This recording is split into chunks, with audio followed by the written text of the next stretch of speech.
Monday. It's Michelle from Treehouse Savings. How are you guys doing today? Did you have a great weekend? Not looking forward to the snow. Supposedly it's supposed to start tonight. Hopefully we won't get too much, and I hope you guys don't get as much either if you're in the northern New England area. So what I wanted to do was I took out some apples yesterday. I made one apple crisp, but I've got some more to do, and I wanted to show you. I figured that'd be a quick, simple thing to show you to do. That can be a great little treat for your kids or you for after dinner. So yeah, these apples were from the when we went apple picking back in, I think it was September. And I've got quite a few bags because obviously I didn't eat that many apples, or my kids. I love apples and we love them, but we can only eat them so fast, right? So I cut them, I peeled them, and I cut them all up. Of course, there's some liquid because they were frozen. But these are all sorts of apples, McIntosh, Granny Smith. I kind of mixed them all in. There's some other ones that I put in here too. And I have many, many bags of these. So good way to use these up as a little treat here and there. So what I'm going to do is I'm going to show you how I make my apple crisp. And some people do it different ways, but this is how we do it here. I try to use the apples from the orchards that I get them from, because you normally get the drops and everything for a lot cheaper, and with the price of things, it's worth doing. So yeah, so I've defrosted a bag. I did half the bag, and I'm going to do another bag here. So basically, I'm going to take this bowl. Here's some of my stuff. So this is like a gallon's worth, if that's, it's a few cups. Not sure exactly how many, but it definitely was a gallon bag worth that I froze up. I don't want to put all the juice in here because it will just be runny and messy, but I'm going to take some of the juice, I'm going to add it in here so that I don't have too much of this, because it was frozen, and so all that water content, you know, defrosts and comes out. So, but it was awesome. Last night we cooked it and had it after dinner, and oh my gosh, my husband loved it. And I took a bite and I was like, oh, I'm trying to, guys, I'm trying to do like, I guess like keto. So I'm trying to stay away from as much sugar. I really have gained some weight and I need to get it off. So I've been trying to eat better again, and I'm going to try to get back into my exercise routines and hopefully get this weight off. I don't know if you guys are like me, but I've had enough of being home and working and just, you know, putting some pounds on. So anyway, I've been trying to do a lot of no sugar type things. So this is for my husband and my kids. So let me just pour a little bit of this in here. So there's some of the juice. I want to take a little bit of this juice. I don't want to waste it. So what I'm going to do is I'm going to use my top stove, and I'm going to set it to 350 degrees. 350, start. So that's going to start heating up. So with this, I am going to add some regular sugar. Here. 2 tablespoons. Oh, these things are getting old. I need to get some new ones. So I'm going to use 2 tablespoons. I'm just going to lightly coat it on all of it. And I'm going to use 3/4 of a teaspoon of cinnamon. I go through so much cinnamon. Not just because of sugar, you know, cinnamon and sugar, but we use cinnamon a lot in like tea and stuff. It's really beneficial to do that. Now I just use the teaspoon, so I just add a little more, won't kill you. But I normally add 3/4, but I just put a teaspoon in. Not a big deal. You can use more or less. It's not a big deal. I need to get my lemon juice.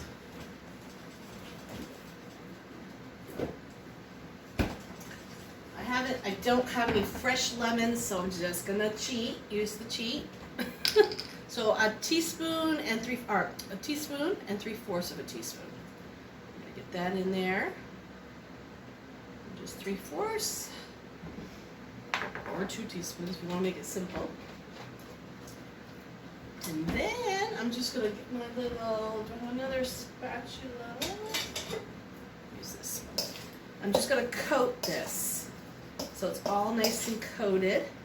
As you can tell, they're turning brown, which is fine because they were sitting in my refrigerator, unfrozen. Now these are all peeled, or unpeeled, or peeled, sorry. So they all have all the peels off. Because if you leave the peel on, it's not gonna have, I don't know, I don't like the texture.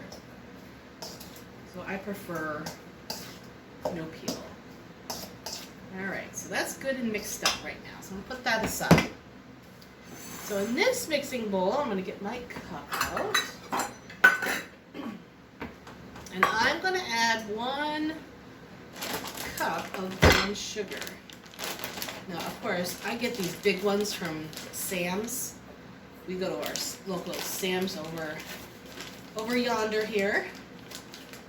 And of course, you know, I say a cup, you know, you could lessen it, you can, you know, put more in it.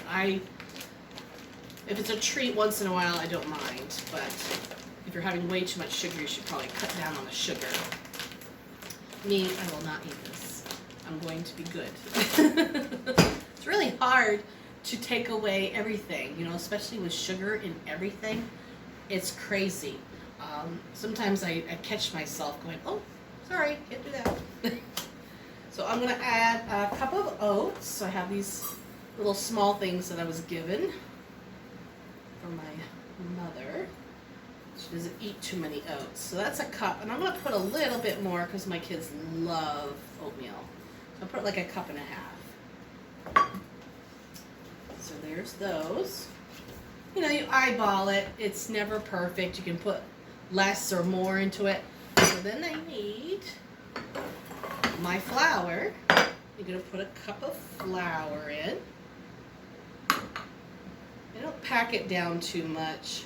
I don't like too much flour either, so less is more, right? So that's about a cup.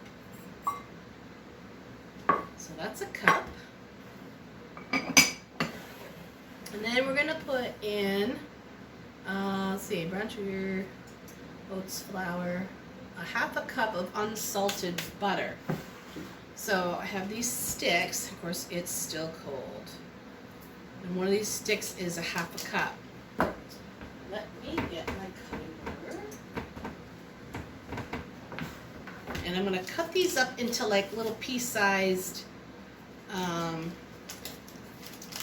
bits. Just makes it easier to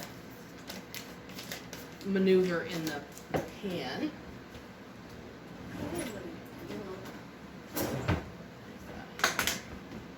I'm going to cut these up.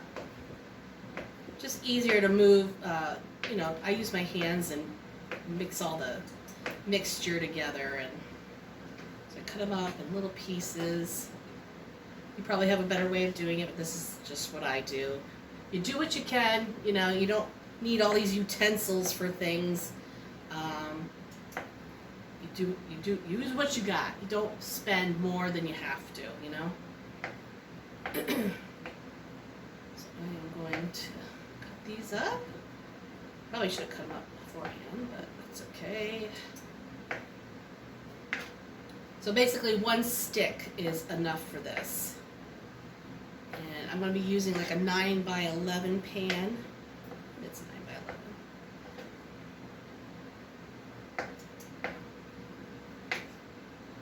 But you guys, I saved, we actually had to go buy a new freezer, another freezer. So I have my, in my kitchen I have my regular refrigerator and freezer.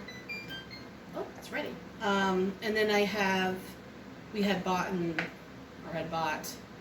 a another freezer, you know, the big boxed ones, a while ago, back when we used to have Sears here.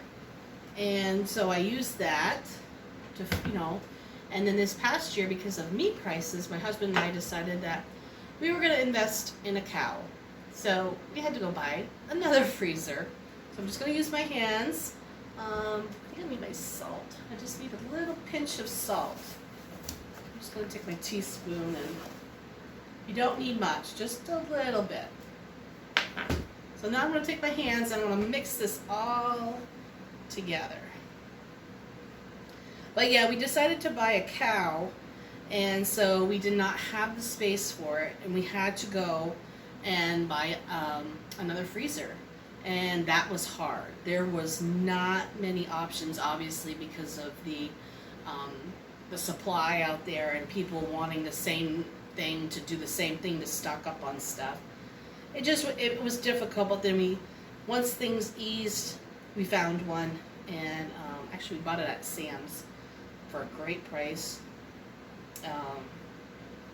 And then we got our cow, and we stuck all that meat in that freezer, and they have it all. It's really awesome because this is the first year we've done it. They packaged it all up for you. It's all it's got the what parts it is, and you know, you can do your own cuts. You decide. They have a cut sheet, and you fill out the cut sheet of what you want, or they give you examples of what you can have. We got tons of hamburger, which is good. We use a lot of hamburger here. But all in all, it was awesome. It was the best thing we did. The meat is totally different than what you would buy in your grocery store, in your local grocery store, unless you buy the grass-fed, grass-finished kind. And we all know that's what, $12, $13 or so now. It's expensive, and I know we all can't afford that. And I get that. Oops, I dropped some. And I get that because I don't want to spend that kind of money. Of course, with buying the cow, we didn't spend that kind of money you would buy it at a store for, so that was good. Hopefully it stays kind of the same, but you know, I'd rather put some money aside and pay for the cow, just knowing, because I know where that cow's been and what it's been fed and everything, and that's awesome. But I know everybody can't do that, and that's fine.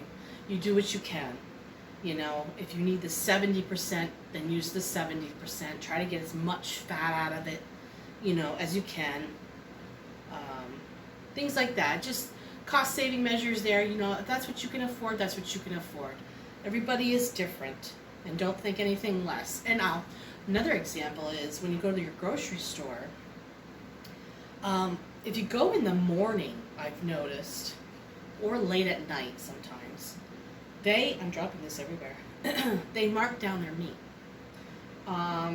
Tend to be kind of maybe Tuesday through Thursday kind of deal. So if you go early or maybe later at night, depending how big a store and how many people you guys have in your towns, they mark down their meat. That's another way to save money. I have done that, and I will, obviously, if I see a good deal, I will go get it. I remember getting hot dogs, I kid you not, because I coupon. I remember getting hot dogs for less than 50 cents a pack. Now, even the cheap ones are almost $2 or more. That's crazy, guys. Don't pay that. Don't pay that. Save your money, put some money aside, and go like on a night or early in the morning. Not too early, because depends when they mark them down, or you could ask them when they mark things down, and then you'll know. One year we bought a bunch of turkeys they had left over from Thanksgiving. I shoved them in my freezer because I can use the turkey meat, obviously, for turkey sandwiches and soups, and I use the broth. I boil the bones, and I'll can it too. Or if you don't get a huge turkey, you can put the broth in your fridge for a little while, and that's fine too. Why buy broth, right? All right, so I got that pretty much mixed in. All right, mess. Okay, so I'm gonna take my pan. I think I gotta get my spray. Hang on.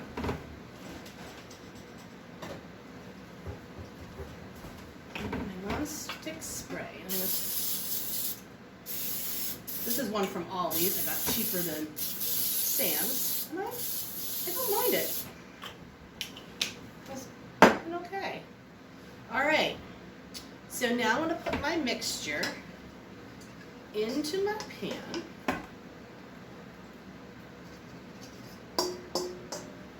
Oh, I'm going to spread this out. I know you probably, I got to get one of those cameras where you can show, so I'm just spreading it out in the pan. Pretty simple. I'm going to throw a little bit, I'm going to sprinkle a little more cinnamon. My kids love, I tell you, we love cinnamon. So I'm just going to sprinkle a little bit more. Okay. Now what I'm going to do, this out of the way. I'm going to sprinkle my mixture all along the top. Of course, who doesn't like the crumb? I don't know about you, but I love the crumbs, the topping. It just makes it so good. Just spread this around.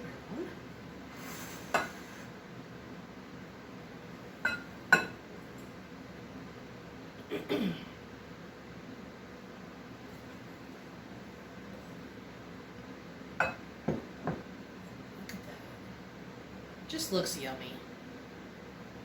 Now, I have not tried to do this yet with like a sweetener, a non-sugar sweetener. That might be a thing. If someone's tried that, that's awesome. I haven't done that. I'm sure there are people out there. But this is how it looks. And then I'm just gonna put this down a little bit. And I want to stick it in my oven for about 40 to 50 minutes. Now at the 40-minute mark, you just want to keep watching because it should just brown at the top and be bubbly. Some people like that little crunchiness. You might want to cook it a little more. So just keep watching it about the 40-minute mark and like do another 5 minutes or a couple minutes and keep checking to what you want. To what you want. We like the little crispiness. You know, we don't want burnt, but we want that nice golden look, but crispy on the top. So that's how it looks, guys. And I'm going to place this in my oven, and we'll be back after it's cooked, and I'll show you what it looks like. All right, guys. See you in a bit.